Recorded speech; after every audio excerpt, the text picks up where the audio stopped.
Hundreds of thousands of mourners lined the streets of downtown Tehran on Saturday for the funeral of the head of the Revolutionary Guard and other top commanders and nuclear scientists killed during a 12-day war with Israel. According to Associated Press, the caskets of Guards Chief General Hossein Salami, the head of the Guard's ballistic missile program, General Amir Ali Hajizadeh and others were driven on trucks along the capital's Azadi Street as people in the crowds chanted, "Death to America," and "Death to Israel." Salami and Hajizadeh were both killed on the first day of the conflict, June 13, when Israel launched a war it said meant to destroy Iran's nuclear program, specifically targeting military commanders, scientists and nuclear facilities. State media reported more than 1 million people turned out for the funeral procession, which was impossible to independently confirm, but the dense crowd packed the main Tehran thoroughfare along the entire 4.5-kilometer route. There was no immediate sign of Iran's supreme leader, Ayatollah Ali Khamenei, in the state broadcast of the funeral. Khamenei, who has not made a public appearance since before the outbreak of the war, has in past funerals held prayers for fallen commanders over their caskets before the open ceremonies, later aired on state television.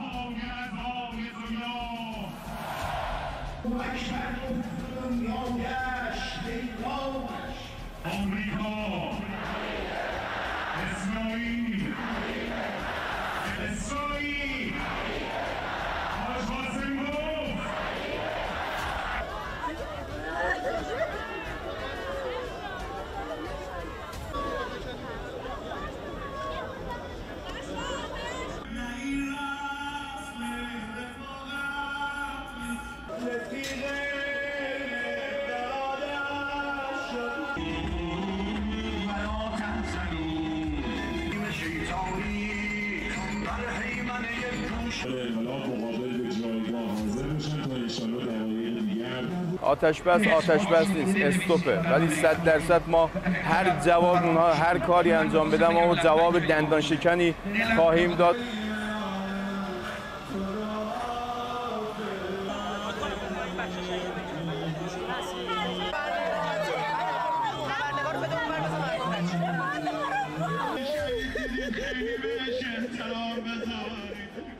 آمریکا بدون تا ما هستیم دستتون به آقامون نمیرسه، آرزتون رو به گور میبرید.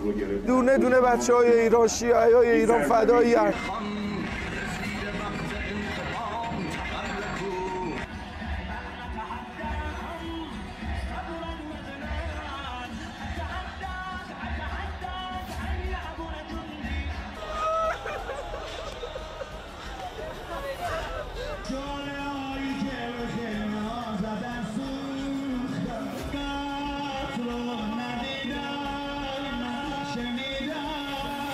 به ترامپ خونخوار میفهمونیم که عددی نیست، هر غلطی که دلش میخواد میکنه، اما ملت ما بیدی نیست که به این بادها بخواد بلرزه. یه غلطی میکنه برای خودش اما نمیدونه چه میگه. روی شانه‌های شهر شیر خواهند شد. اما انشاءالله به امید خونبهای این شهیدان آمریکا و صهیونیست را انشاءالله با حرمت خون این شهیدان به درک واصل میکنیم.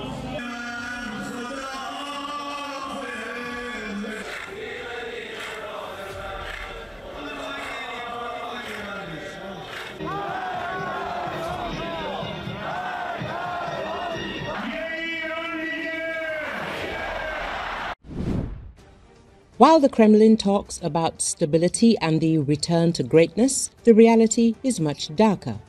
An impoverished population, soaring prices, empty refrigerators, and increasing poverty in Russia. All this is the direct price of Putin's protracted military adventure. And Russians are paying for the war in potato lines. Experts say, as Reuters writes, it is pensioners and the poor who have become the main victims of Russia's protracted invasion of Ukraine. Real pensions are falling, prices are rising, and the authorities are reporting income growth. But these figures hide a cruel truth. A third of Russians, tens of millions of people, are already living below the poverty line, barely making ends meet. The products that an elderly person's diet is based on are becoming more expensive every month. Potatoes are up 60%. Beets, carrots, cabbage, onions are up 40 to 70% since the beginning of the year. At the same time, pensions are indexed more slowly than inflation and real incomes feel like they are falling. According to the Center for Macroeconomic Analysis, CMASF, the real size of pensions, if calculated according to the so-called inflation for the poor, has decreased by 6% over the year despite the official increase from Rosstat of 1.1%. But Rosstat is showing an increase in income, and behind the scenes every fifth family has lost out in the new economy. Almost 2/3 of Russians have no savings, meaning that if they lose their job tomorrow, they will have nothing to pay for food and utilities. Price tags change every week, says 70-year-old Larissa from Moscow.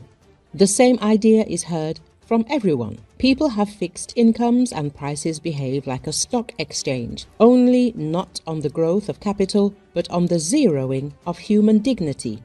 The Central Russian Bank admits that the poor feel inflation twice as much.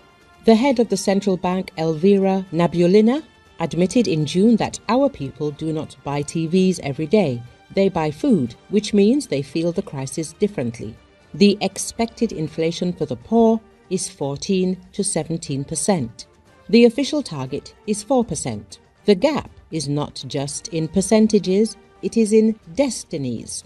The main conclusion that is becoming increasingly obvious is that Russia has entered a regime of military redirection of resources. Everything that used to go to pensions, subsidies, food, transport is now going to the defense industry.